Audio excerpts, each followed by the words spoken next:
Isère Économie et Présence, partenaire des entreprises de votre territoire. Acteur et partenaire de l'économie régionale, la Caisse d'épargne Rhône-Alpes vous présente Alpes Décideurs.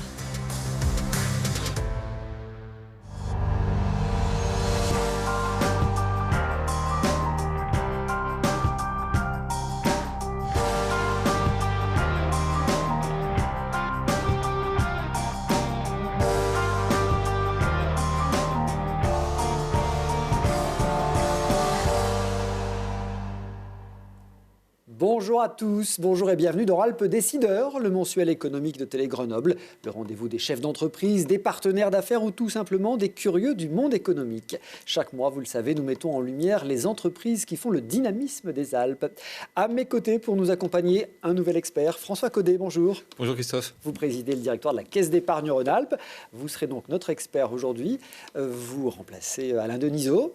Exactement. Depuis quelques semaines. Voilà, depuis le 1er novembre, je prends la succession d'Alain Denisot après un parcours du groupe moi aussi, parce que j'avais dirigé auparavant une autre caisse d'épargne dans la région de Nice, donc je retrouve ce métier-là que j'ai beaucoup aimé dans une magnifique région. Oui, la Caisse d'épargne est une banque que vous connaissez bien, vous y avez fait toute votre carrière. Oui, dans le groupe BPCE au sens large, oui, exactement. Alors aujourd'hui, ensemble, on va évoquer...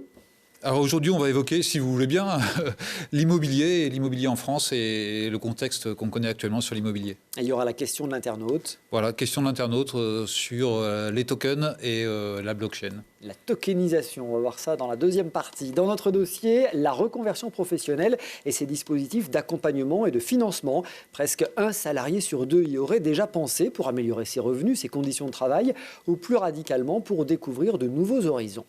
À Montbonneau, Escadrone connaît une croissance en plein envol. L'entreprise conçoit et adapte des drones. Elle forme aussi ses clients professionnels et s'apprête à fêter ses 10 ans. Nous la découvrirons dans notre rubrique Innovation. Et puis focus sur ICS, chauffage, sanitaire, ventilation, qui vient de changer de main à Échirolles. Son dirigeant en a confié les rênes à 3 salariés. Une transmission mûrement réfléchie, méticuleusement organisée pour cette PME là aussi en plein développement. Et pour les 3 jeunes patrons, c'est la reprise d'un business, mais aussi de valeurs fortes.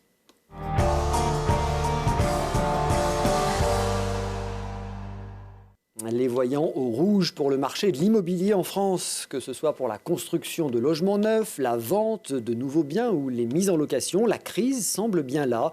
Après plusieurs années de contexte favorable avec des taux de crédit immobilier très bas, avec des prix qui se sont envolés, eh bien la tendance s'est clairement inversée. François, comment se porte ce marché de l'immobilier en 2023 ? Alors un marché, d'abord, c'est toujours un lieu de rencontre entre l'offre et la demande. Je crois qu'il ne faut jamais perdre ça de vue. Donc il y a 2 leviers principaux qui lient le marché de l'immobilier. C'est cette rencontre entre l'offre et la demande. Et puis évidemment, il y a un élément favorable qui peut être les taux d'intérêt. Pour bien comprendre ce qui se passe actuellement, je crois qu'il faut prendre un petit peu de recul, regarder ce qui se passe d'un point de vue macroéconomique, avec beaucoup de zones d'incertitude autour de nous, entre des conflits géopolitiques. Alors, honnêtement, le marché de l'immobilier est peu concerné par les sujets qui se passent en ce moment en Israël et en Palestine. C'est plutôt la crise ukrainienne qui a déclenché évidemment les difficultés qui étaient déjà sous-jacentes avec la crise Covid antérieure. Donc on voit bien qu'on vient d'enchaîner quand même 2 crises qui, d'un point de vue macroéconomique, sont extrêmement significatives, qui créent une ambiance qui n'est pas très favorable à l'investissement, qui n'est pas très favorable au développement. Tout ça génère une inflation. La Banque centrale européenne a fait son job. Il ne faut jamais oublier que le seul objectif statutaire de la Banque centrale européenne, c'est 2% d'inflation en zone euro. C'est ça leur objectif. Donc quand l'inflation monte, qu'elle soit exogène ou endogène, exogène parce que les prix des matières premières et notamment l'énergie montent, la Banque centrale, elle fait son boulot et elle monte les taux pour ralentir la machine et essayer de faire redescendre l'inflation, ce qui d'ailleurs semble commencer à porter ses fruits. Mais en attendant, immédiatement, les taux d'intérêt sont montés très significativement. Pour mémoire, le taux moyen d'un crédit, il y a 2 ans, c'était aux alentours de 1%, et maintenant, nous aux alentours de 4%, voire un peu plus. Donc c'est un choc assez brutal. Et il faut que le marché, tout simplement, il absorbe ce choc, qui est un peu compliqué. C'est pas tant le niveau absolu des taux qui est difficile que la brutalité de la remontée. Alors précisément, le marché, comment il réagit à ce contexte plutôt défavorable ? Ce qui se passe, c'est qu'il y a une baisse assez forte du nombre de transactions. Alors ça dépend évidemment des régions et je vais y revenir. Quand les taux remontent de façon significative, ça a deux inconvénients. Ça limite la capacité d'emprunt de monsieur et madame tout le monde. En gros, sur 20 ans, on avait fait les calculs, entre un taux d'emprunt à 1% et un taux d'emprunt à 4%, vous perdez une capacité d'emprunt de 23%. Ah oui. Ça veut dire qu'en fait, vous perdez une pièce sur votre projet immobilier, quoi, si je le fais un peu simple. Donc, deux choses l'une, ou bien les gens n'achètent pas, parce que c'est trop cher, ou alors, petit à petit, les vendeurs vont être obligés de se dire, finalement, ça fait baisser les prix, quelque part. Et pour l'instant, ce qui se passe, c'est que la rencontre ne s'est pas encore faite entre les acheteurs qui ont une moindre capacité d'emprunt, moindre capacité d'achat, et qui se disent, de toute façon, les prix baissent, j'attends un peu, et les vendeurs qui avaient en tête la valeur de leurs biens et qui ont quelquefois un peu de mal à le vendre et qui se disent, à ce prix-là, je ne vends pas. Bon, à un moment donné, tout ça va se rencontrer.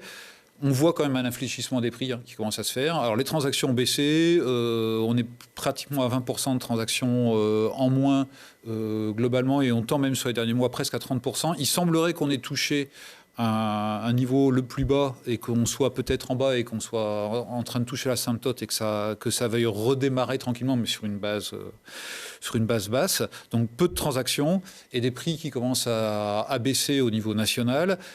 Après, les situations sont très différentes suivant les régions. Alors, sur notre région à nous ? Alors, sur notre région, par exemple, on a la région de Lyon qui est aux alentours de moins 6% à peu près, qui souffre comme toutes les grandes villes. Par contre, on a, à l'autre bout et de la région et du spectre des variations, des endroits où ça ne baisse pas, ou quasiment pas, les bords des lacs, que ce soit Léman ou Lac d'Annecy. Là, les prix ne baissent pas, quelques endroits en station aussi, parce qu'il y a toujours cette notion d'offre et de demande. Et puis, dans les endroits où l'immobilier est relativement cher, d'abord, il y a cette offre et de demande qui soutient le marché. Et puis, les acheteurs potentiels sont souvent un peu moins sensibles au taux d'intérêt parce que c'est des gens qui autofinancent en grande partie les projets ou qui, quand ils ont vraiment envie d'un bien, ne sont pas quelques euros ou voire quelques centaines d'euros près sur l'échéance de prêt. Donc, on a cette différence, mais grosso modo, on a un marché qui est en train de continuer à baisser, qui n'a pas fini de baisser, notamment dans les grandes agglomérations. Est-ce qu'il y a des spécificités pour le marché de l'immobilier neuf particulièrement ?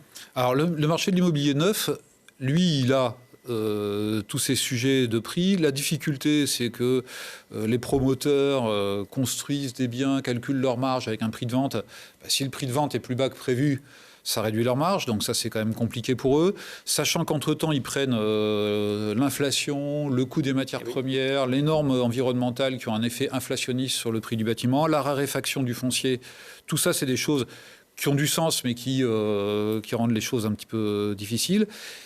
L'autre sujet aussi, c'est qu'un promoteur, pour lancer des projets, il faut qu'il en finisse certains. En fait, il fait un projet, il met des fonds propres, il vend, il récupère ses fonds propres et il en fait un nouveau. Tant qu'il n'a pas vendu le projet A, il ne peut pas ou difficilement attaquer le projet B, ce qui aussi ralentit le sujet. Donc voilà, il y a un vrai sujet de préoccupation, mais qui est aussi un sujet sociétal. Il faut bien avoir en tête qu'en France, il y a un objectif de 500 000 logements par an, que je crois qu'on a entendu, réentendu, et ça fait des années qu'on ne le fait pas. Donc on est en train de prendre du retard, et le sujet de ne pas construire ou de moins construire, il y a à la fois un sujet de normes environnementales, parce qu'il y a des bâtiments qui ne sont pas aux normes, et puis un sujet sociétal, et on le voit ici dans certaines régions. Il y a des régions très touristiques où c'est extrêmement difficile de se loger, et ça pose aussi un problème d'emploi, tous les problèmes sociaux qu'on connaît. Et vous le disiez effectivement, c'est un secteur qui doit participer, prendre sa part à la transition environnementale. Exactement. Alors on a l'estimation en France, c'est qu'il y a à peu près 6,5 millions de logements qui sont en TPE, en classe énergétique F ou G. Donc c'est ce qu'on appelle quelquefois les passoires thermiques. Voilà. Donc pour mémoire, ceux qui sont en G, on ne pourra plus les louer à partir de 2025 et les F à partir de 2028. Donc ces logements-là, il va falloir les rénover. Il y en a qui sont rénovables. Il y en a qui ne sont pas rénovables parce que la construction est telle que... Donc il y a aussi un sujet extrêmement important, non seulement de construction, les fameux 500 000 logements que j'évoquais, il y a un sujet important de réhabilitation thermique de tous ces logements. Donc il y a un chantier extrêmement important. Et pour l'instant, on n'est pas du tout dans le rythme. C'est-à-dire que les logements qui ne pourront plus être loués en 2028, au bout d'un an, on en a rénové un peu moins de 6%. Donc si on fait 6% par an, faites le calcul rapidement, en 2028, on n'y sera pas du tout. Donc il faut absolument accélérer, mais c'est beaucoup d'argent. Bon, pour conclure, vous êtes quand même optimiste. L'avenir est plutôt en amélioration, d'après ce que je comprends. On ne peut pas aller plus bas ? Je ne sais pas si on ne peut pas aller plus bas. Alors, je ne me prononcerai jamais sur les crises géopolitiques parce que ça, la maîtrise est quand même difficile. Ce qu'on peut penser, c'est que les taux d'intérêt, moi, je ne crois pas qu'ils baisseront significativement dans les mois qui viennent. Par contre, ils devraient arrêter de monter. Alors, il peut y avoir des petites variations. Il faut aussi se dire que 4%, grosso modo, sur les taux longs, c'est un taux un peu normal. Hein. On s'était habitué depuis plusieurs années à des taux artificiellement bas. Voilà, donc ceux qui sont un peu plus âgés, et dont je fais partie, on se rappelle quand même d'époques de taux d'intérêt plus élevés. Donc moi, je crois que le marché repartira parce que de toute façon, il va falloir continuer à loger les gens. Il va falloir continuer à rénover. Donc à partir du moment où il y a une demande, à un moment donné, ça va se rejoindre avec l'offre. Merci beaucoup. Merci François. On va rester sur cette lueur d'espoir en rappelant donc que l'Isère est un peu plus épargnée avec des prix assez stables et des nombres de ventes un peu supérieurs à la moyenne nationale.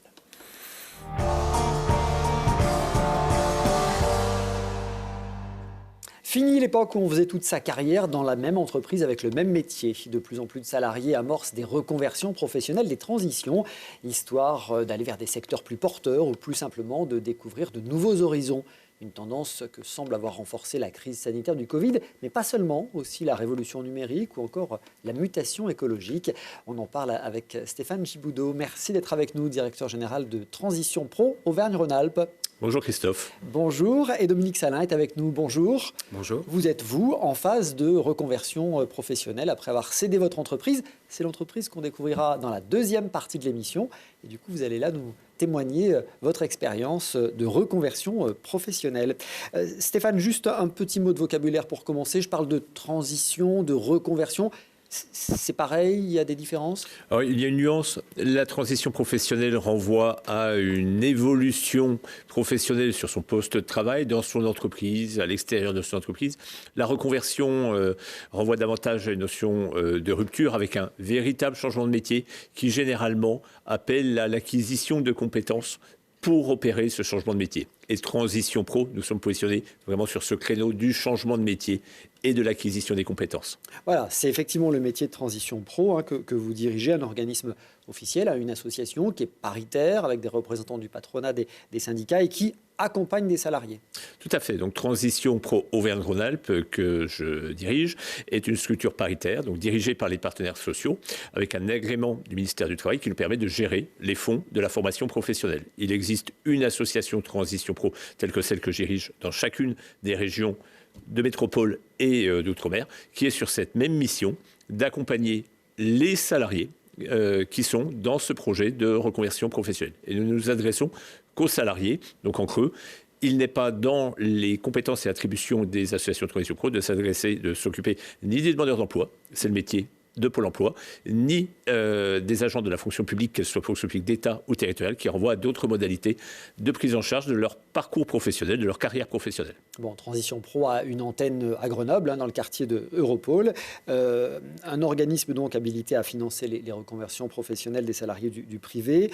À l'origine, d'ailleurs, c'était le plan de relance post-Covid, finalement, qui visait à aider les salariés dans des secteurs en difficulté, c'est ça, hein ?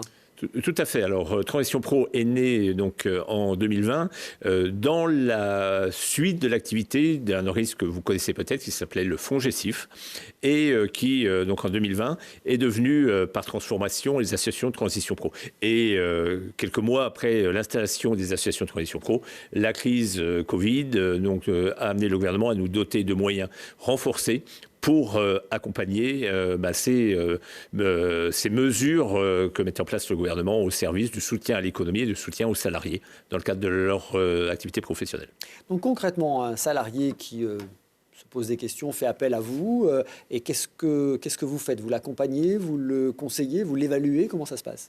Alors, nous l'accompagnons dans la construction de son projet de reconversion professionnelle, pour l'aider à trouver sa formation, pour s'assurer que sa formation est en bonne adéquation avec les compétences dont il dispose déjà, et va lui permettre d'accéder au métier qu'il vise au terme de son processus de reconversion. Donc on l'accompagne et on le finance. On finance son projet de formation. Alors concrètement, qu'est-ce que nous finançons ? Nous finançons les coûts de formation et le salaire pendant la période de formation. Donc c'est formation payée, salaire maintenu. Et au terme de ce parcours de formation, le salarié peut engager son processus de reconversion qui passe soit par la recherche d'un nouvel emploi salarié, ce qui est le cas d'à peu près 60% des projets que nous accompagnons et que nous finançons. Et dans à peu près 40% des projets, la reconversion s'opère à travers une création ou une reprise d'activité, puisque c'est une aspiration forte dans le cadre des reconversions professionnelles d'y adjoindre un projet plus personnel et qui est souvent un projet entrepreneurial. Dominique Salin, vous, votre cas particulier, vous n'êtes pas salarié, vous étiez chef d'entreprise, donc vous ne rentrez pas dans le dispositif, j'ai bien compris. Comment s'est opérée cette volonté de passer de l'entrepreneuriat, d'un poste de chef d'entreprise, dans, on va dire, le service, l'industrie, et quelle reconversion vous avez engagée ? Donc moi, je passe de l'entrepreneuriat à l'entrepreneuriat. Donc effectivement, je ne suis pas chez Transition Pro puisque j'étais travailleur non salarié. J'ai eu une prise de conscience de ce qui se passait, des problèmes environnementaux, de la perte de biodiversité, du réchauffement climatique, des pollutions. Et cette prise de conscience m'a orienté vers le monde agricole. Donc j'ai choisi de préparer un BP de responsable d'exploitation agricole, donc au CFPPA de Saint-Imier. L'objectif, c'est de reprendre en collectif une ferme avec une activité agricole pour essayer de transformer ce monde agricole. Donc il y a une vraie, il y a une question de valeur, de volonté un petit peu de changer le monde, même si c'est un terme très ambitieux, qui m'a animé pour entamer ce processus. J'entends cette recherche de valeur. Alors, on le verra dans la seconde partie de l'émission. C'est ce que vous avez aussi développé au sein de l'entreprise, ICS à Échirolles. Donc, on sent bien que c'est dans votre ADN. C'est la motivation principale, c'est ce que j'entends. Est-ce que c'est une motivation fréquente chez les gens qui sont en reconversion ? Alors, c'est une motivation de plus en plus fréquente. Nous venons de sortir une étude inédite qui s'appelle le panorama de la transition professionnelle en Auvergne-Rhône-Alpes, dans laquelle nous avons analysé 28 000 projets de reconversion qui se sont adressés à Transition Pro Auvergne-Rhône-Alpes depuis 2020. Donc 2020-2023, 28 000 projets. Et parmi les données que nous avons analysées, nous y reviendrons peut-être tout à l'heure sur de quel métier viennent-ils et vers quel métier vont-ils. Mais il y a également, nous avons analysé ce que vous appelez les déclencheurs de ces démarches de reconversion. Et incontestablement, il y a de nouveaux déclencheurs que l'on voit apparaître et monter très fort. Ce sont tous les déclencheurs qui viennent toucher à l'alignement entre sa vie personnelle ou ses convictions personnelles et son projet professionnel. Et cet alignement-là, il se traduit aussi dans la typologie des projets que nous rencontrons. Et on voit des projets de plus en plus nombreux pour lesquels, par exemple, il n'y a plus aucune difficulté à une personne qui a un haut niveau d'études de se former sur des niveaux de qualification beaucoup plus faibles, des niveaux CAP, BEP, pour pouvoir exercer une activité artisanale, une activité agricole. On a un nombre extrêmement important de cadres qui se forment dans les activités agricoles sur des BPREA, tel que l'on vient de le voir, et également on voit dans cet alignement, dans ces éléments qui renvoient à des valeurs, une forte propension de salariés se diriger vers les métiers pour lesquels il y a l'attention à la personne, les métiers du soin, au sens large du terme. Alors on voit des gens quitter les métiers du soin, mais on voit aussi beaucoup de personnes rejoindre les métiers du soin dans le cadre de la reconversion, plutôt des gens à partir de 40 ans, parce que ça renvoie à des histoires de vie personnelle, au fait qu'ils ont été amenés à s'occuper de quelqu'un. Ils se sont rendus compte pendant la période Covid de la nécessité de prendre soin des autres, et dans l'activité professionnelle, ils souhaitent réorienter leur activité professionnelle dans cette direction. Dominique, dans ce parcours de reconversion, qu'est-ce qui a été facile et qu'est-ce qui a été plus compliqué ? Ce qui a été, je vais commencer par le compliqué, c'est comment on y va, qu'est-ce qu'on choisit, qu'est-ce qui existe comme formation. Puis ce qui a été facile, c'est que pour moi, ça tombait à une période charnière, puisque cette décision de cession, je l'avais prise depuis longtemps et c'était dans mon chemin de vie. La cession d'entreprise, du coup, vous avez un certain âge, c'est assez courageux, pourrait-on dire, de se reconvertir à plus de 50 ans, on va dire. On va voir les profils des reconversions, c'est d'ailleurs assez fréquent de se reconvertir après 50 ans, mais c'est assez courageux, on pourrait se dire finalement, je vais continuer comme ça jusqu'à 65, 70 ans, et puis on verra la suite, quoi. Non, mais j'avais encore envie de faire des choses. Et en collectif, c'est ce que j'ai compris. L'échéance, comment vous voyez les choses avancer là, dans les mois qui viennent? Donc la formation dure 8-9 mois, je crois. Voilà, se termine le 20 juin. Les échéances, c'est dans l'année qui suit, réussir à mettre en place une reprise ou une création avec un groupe de personnes.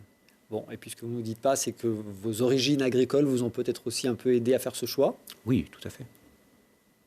Les profils des personnes, Stéphane, qui choisissent une reconversion, c'est quoi? Beaucoup de trentenaires, de quarantenaires? Alors, moyenne d'âge de ces 23 000 personnes qui sont venues jusqu'à nous, 43 ans.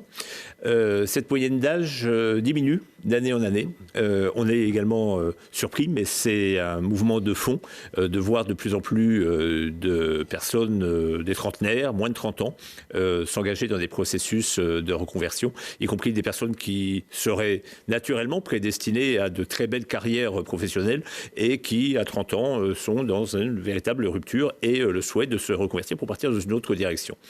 Un public un peu plus féminin, un public cadre qui est un peu plus surreprésenté. Et pour ce qui nous concerne, on a à peu près une répartition sur l'ensemble du territoire régional qui suit la répartition de la population salariée du territoire régional. Le département de l'Isère est le deuxième département qui amène le plus de reconversion chez Transition Pro. Derrière le Rhône, j'imagine. Derrière le département du Rhône. C'est assez logique. Voilà, avec un effet métropolitain, mais effectivement des projets sur l'ensemble du territoire.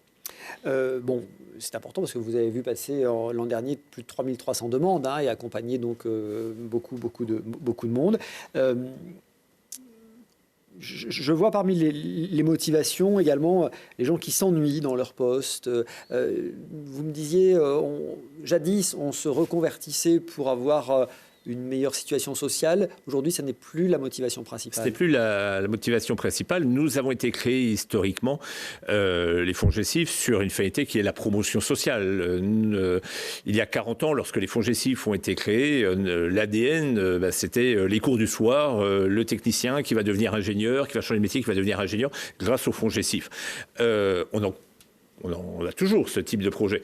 Mais fondamentalement, aujourd'hui, ce sont des déterminants sociétaux qui amènent les projets vers Transition Pro et très clairement des personnes qui sont dans des projets de vie où ils vont aligner le projet personnel, donc le projet de vie personnel et l'activité professionnelle en lien avec le conjoint, en lien aussi avec les dynamiques des territoires. On a aussi des enjeux de mobilité géographique que nous accompagnons. Bien, pour conclure, je précise qu'en fonction des différents profils des personnes qui veulent se reconvertir, il y a différents dispositifs de financement. Oui. Votre site internet est très bien fait et peut parfaitement guider les personnes qui seraient intéressées. Merci beaucoup Stéphane Gibaudot d'avoir été avec nous. Et du coup, je renvoie vers votre site internet transitionpro-ara.fr. Merci encore.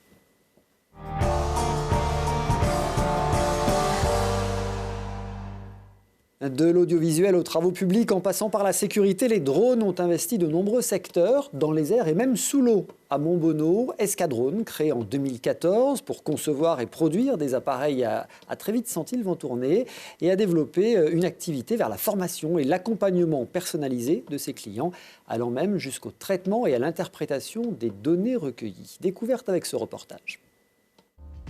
Sur terre, sous mer et dans les airs, les drones se déplacent partout. En Isère, l'entreprise Escadrone sort son épingle du jeu en vendant presque tous les types de drones. Fondée en 2014 à Montbonneau-Saint-Martin, elle reçoit des drones de différents constructeurs et les met en conformité vis-à-vis de la loi. Donc là, c'est l'atelier, c'est ici qu'on justement transforme ces machines pour les rendre compatibles avec les réglementations européennes. C'est aussi là qu'on fait la maintenance des matériels. On a des modules de sécurité qui sont nécessaires, notamment par exemple pour limiter les risques pour les tiers au sol. On va ajouter des parachutes qui vont freiner la chute en cas de problème du drone. Le coût d'un drone professionnel peut atteindre plusieurs dizaines de milliers d'euros. Escadron vend entre 300 et 500 appareils par an pour tout type de secteur. On a le secteur du BTP, de la recherche, donc tout ce qui est les laboratoires, les CNRS. Puis on a aussi le secteur de la défense, donc comme l'armée, les pompiers, tout ce qui est sécurité pour des infrastructures. Et après on a tout ce qui est industriel. Alors ce drone possède une caméra thermique qui nous permet de faire de l'inspection ou de la recherche de personnes ou d'animaux. Il possède également un zoom optique et numérique qui nous permet de lire une plaque d'immatriculation à 600 mètres. Les technologies évoluent et de nouveaux usages sont imaginés chaque jour. Avec l'intelligence artificielle, les drones sont de plus en plus autonomes. Aujourd'hui, certains appareils sont utilisés pour créer des modèles 3D de massifs, de bâtiments ou de fonds marins. Alors effectivement, on a une gamme de drones marins de surface qui permet de collecter de la donnée dans le but de numériser le fond. Donc ça permet de faire des suivis, éventuellement de désenvasement ou pour curer ou nettoyer des sédiments.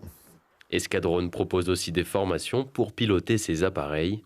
La société emploie 12 salariés et a enregistré un chiffre d'affaires de 4,5 millions d'euros en 2022. Et Escadron ne compte pas s'arrêter là. En 2023, son chiffre d'affaires pourrait encore s'envoler de 20%. La petite entreprise a reçu d'ailleurs cette année le coup de cœur des Innotrophées de la CCI de Grenoble.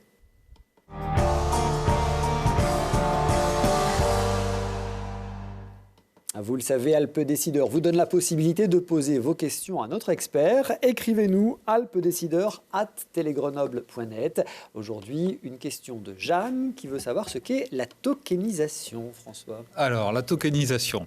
Un token, c'est un jeton. Retenons ça. Donc, c'est un jeton électronique.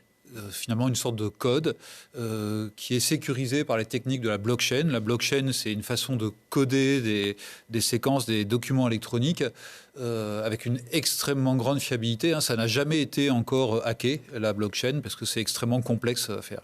Ce jeton, en fait, c'est considéré que c'est une sorte de titre de propriété ou de copropriété. Par exemple, vous pourriez très bien, à plusieurs personnes, acheter un immeuble, mais au lieu d'acheter l'immeuble et d'avoir chacun quelques pierres, vous avez chacun un token, et un token peut représenter, mettons, 1/10 de l'immeuble. Et puis si vous voulez vendre ce 10e de l'immeuble à votre voisin, vous lui vendez le jeton, le token, vous lui donnez le code, et avec ce code-là, il devient un propriétaire. Ça peut se faire aussi pour des œuvres d'art, par exemple, oui. Et puis ça se fait de façon assez intéressante et plus anecdotique, mais quand même, pour des grands vins. Il y a des gens qui peuvent acheter des grands vins parce qu'ils sont passionnés de vin. Seulement un grand vin, il faut pouvoir le conserver. Et donc on peut très bien dire, j'achète une bouteille de Mouton Rothschild, mais je la laisse dans les caves de Mouton Rothschild. Moi, j'ai mon token. Et donc j'ai mon petit token. Et puis le jour où je veux ma bouteille, j'y vais avec mon token. Je leur dis, regardez, j'ai le certificat de propriété finalement. Et puis je cherche ma bouteille. Mais si je la veux pas, moi, je peux vous vendre mon token, et puis c'est vous, et c'est celui qui détient le token qui ira chercher. Donc en fait, c'est une sorte d'acte de propriété inviolable et très facilement transférable. Parfaitement clair. Merci François pour ces précisions. Si vous aussi vous voulez interroger notre expert, écrivez-nous alpedécideurs@telegrenoble.net.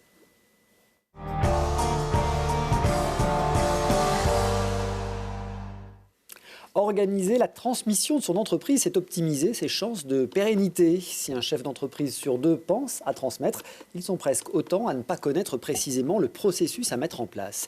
À Échirolles, la société ICS, chauffage, sanitaire, ventilation, vient de passer ce cap. Créée en 1988, l'entreprise avait été reprise en 2006. Et depuis quelques mois, le flambeau est passé à 3 de ses salariés, Gaël Landrier, Sofian Mongély et Raoul Charmille. Bonjour Gaël et Sofian qui sont avec nous. Bonjour. Et le cédant, eh bien, c'est Dominique Salin qui est resté avec nous. Rebonjour Dominique, merci à tous les trois d'être là. ICS est installé à Échirolles, sur la zone de Comboire, une entreprise spécialisée dans l'optimisation de la consommation énergétique des bâtiments. C'est ça le cœur de métier? On fait de l'installation de systèmes de chauffage, ventilation, sanitaire. Donc ça consiste aussi à optimiser la consommation énergétique des bâtiments. Alors on verra un reportage qui nous expliquera très concrètement ce secteur d'activité dans lequel vous évoluez. Une entreprise fondée en 1988 par Jacques Véronèse et Dominique que vous aviez repris en 2006. Oui, tout à fait. Vous êtes resté combien, 17 ans, à la tête de l'entreprise. Et vous avez décidé de la céder. Pourquoi? Alors c'est une décision assez ancienne.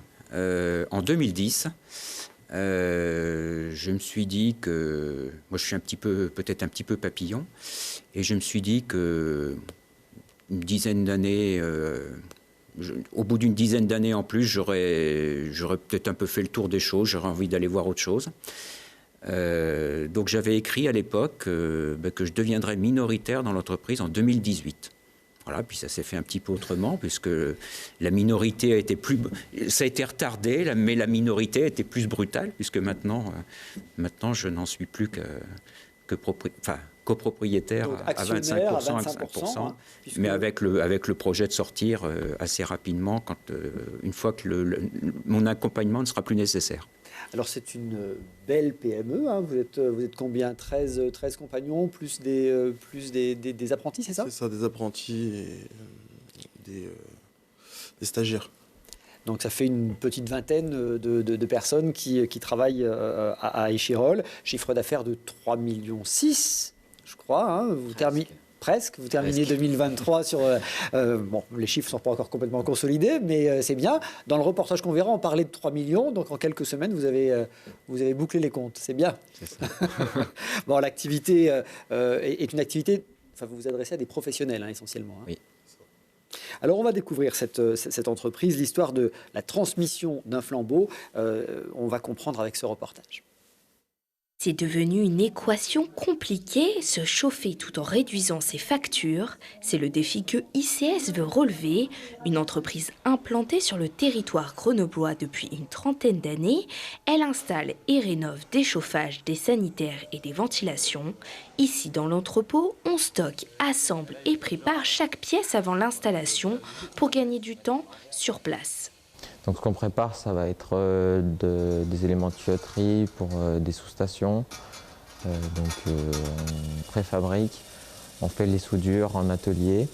On peut ensuite préparer chaque installation sur une palette pour ensuite, dès que c'est le jour de la pause, on peut sortir la palette et la charger dans le camion et les équipes sont parties. L'entreprise intervient dans plusieurs secteurs, les logements collectifs, les bâtiments tertiaires ou encore des usines. En 2018, ICS avait rénové une chaufferie du bâtiment de Sciences Po à l'Université de Grenoble. Elle avait également rénové des installations de chauffage-ventilation dans les ateliers Semitag à Hébin. L'objectif pour ICS est de sensibiliser via leur installation à une pratique plus écologique et plus durable. Pour ce faire, l'entreprise mise sur une optimisation d'installation pour conseiller au mieux les clients. Même si on n'est pas un bureau d'études à proprement dit, on peut par exemple modifier ou proposer une modification sur une installation alors que ce n'est pas prévu à la base parce qu'on sait que ça représente un avantage dans le temps. Mais ce n'est pas tout, l'entreprise adopte une démarche plus écologique en se chauffant au bois et au soleil dans leurs propres locaux. Mais pour elle, le principal est de travailler avec des acteurs du territoire. Limiter, on va dire, notre empreinte carbone. Et en fait, on optimise aussi dans le sens où on essaye de travailler que sur le bassin grenoblois. On essaye d'avoir des fournisseurs avec qui travaillent local. C'est toute une démarche en fait qui est derrière ça. L'entreprise compte au total une vingtaine d'employés. Son chiffre d'affaires s'élève à près de 3 millions d'euros en 2023. Ouais. 3,6 millions même, 3,6 millions, bravo.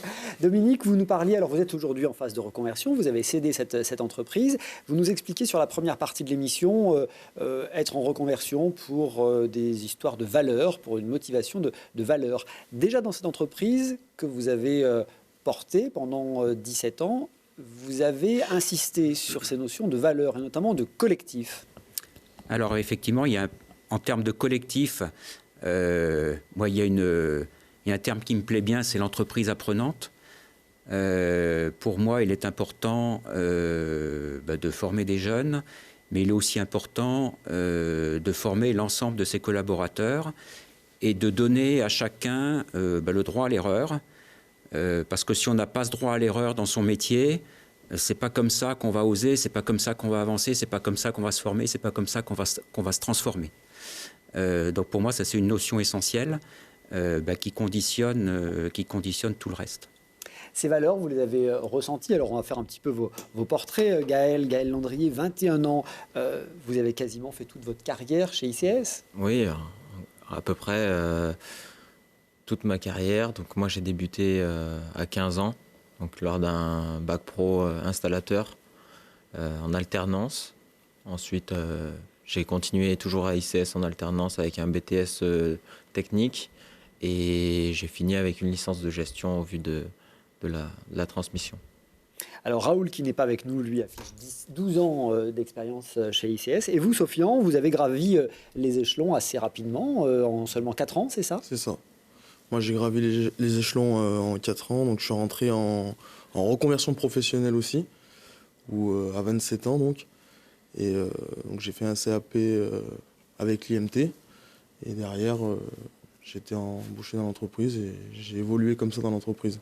Les valeurs dont nous parlait Dominique, ces valeurs de gouvernance partagée, de partage, de droit à l'erreur, vous les avez ressenties quand vous êtes arrivé dans l'entreprise?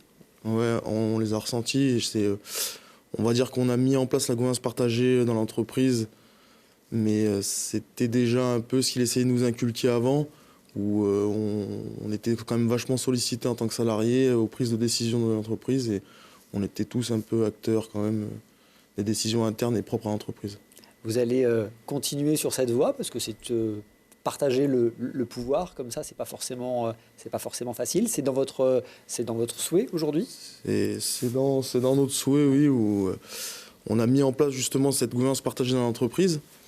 Et c'est un peu ce qu'on essaye de défendre et c'est un peu notre cheval de bataille, on va dire, où on essaye de casser un peu les codes qui sont dans le bâtiment et on essaye de montrer qu'il y a d'autres systèmes et d'autres modèles qui existent et qui fonctionnent tout aussi bien. Alors, vous vous êtes partagé les rôles quand même. Alors, Sofian, vous avez plus la partie commerciale, c'est ça? Ouais, commercial, ressources humaines. Gaël, l'administratif, le financier. C'est ça. Et puis Raoul, qui n'est pas avec nous, est plutôt sur la partie technique, production. Organisation de la production. Quand on reprend comme ça une entreprise, donc 25%, 25%, 25% et 25% pour le cédant, mais peu à peu, je sens bien qu'il va vous laisser, il va répartir ses parts. J'imagine qu'il faut bien s'entendre. Vous vous connaissiez bien au point d'être co-actionnaire? Moi, je connais Raoul depuis 16 ans. On se connaissait déjà à l'extérieur en fait, avant que j'arrive dans l'entreprise. Donc ça a facilité un peu la chose. Gaël, je l'ai connu en rentrant dans l'entreprise, mais c'est quelqu'un qui m'a marqué par son profil un peu, de jeune, mais pas si jeune au final. Et très mûr, d'après très ce mûr, ouais. Voilà, exactement. Et du coup, quand on a décidé un peu de monter le projet, on est parti un peu sur différents modèles, mais c'était avec ces personnes-là que je voulais monter le projet parce que j'avais une certaine confiance en eux.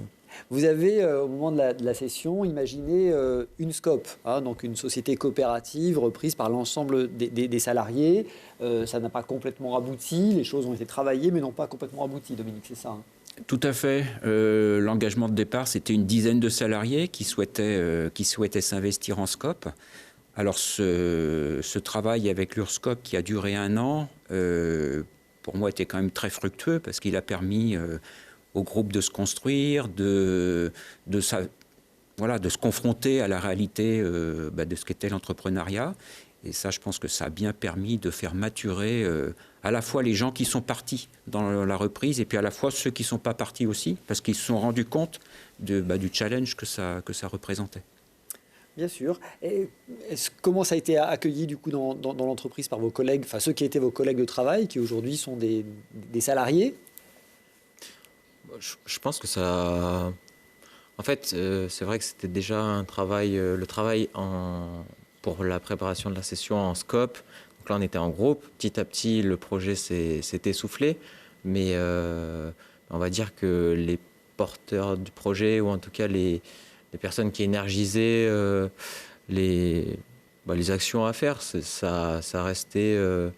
Ça a été moi, Raoul, Sofian, d'autres aussi. Mais puisqu'on était dans le projet, on n'a pas lâché le projet. Chacun a pu partir, soit pour des raisons personnelles, soit autres. Mais je pense que le fait qu'on soit investi et qu'on prouve qu'on a envie de continuer d'aller au bout des choses, après, maintenant, c'est à nous de jouer. Je pense que le but, c'est de leur montrer qu'on est capable, en tout cas qu'on fera de notre mieux, et puis de respecter nos engagements avec eux. On sent que cette transition, parce qu'elle a été préparée, s'est faite assez naturellement, Dominique. Oui, parce qu'effectivement, il y a eu... moi, j'ai annoncé que je partais fin mars 2021.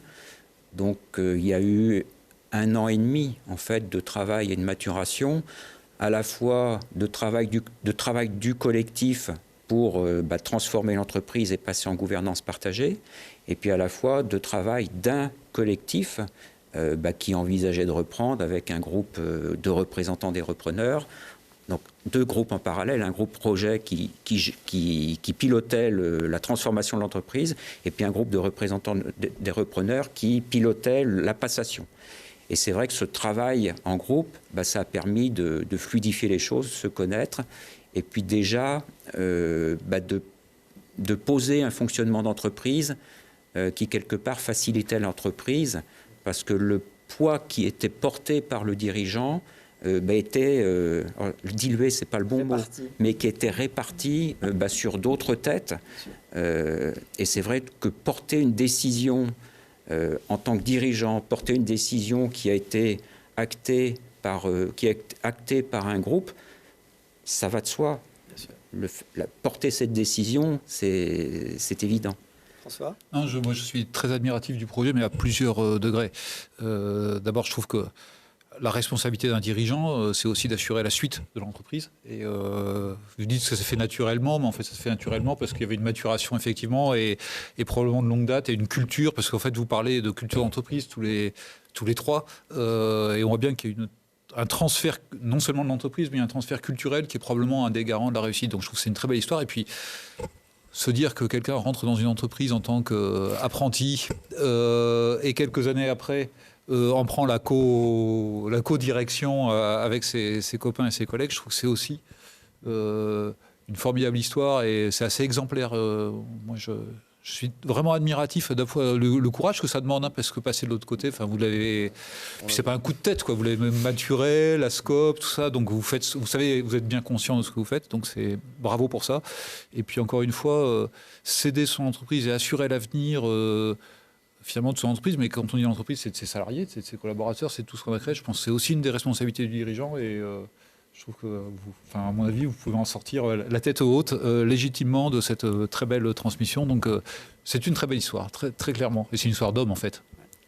Belle aventure. Merci en tout cas d'être venu nous la raconter. Merci à tous. Tout nouveau de réussite, bien sûr, pour la suite. Vous, ICS. Vous, Dominique, en reconversion. Merci à tous, en tout cas, d'avoir été sur ce plateau. Merci à tous de votre fidélité. Vous pouvez bien sûr revoir Alpes Décideurs sur le site télégrenoble.net. Merci François. Merci beaucoup. À très vite.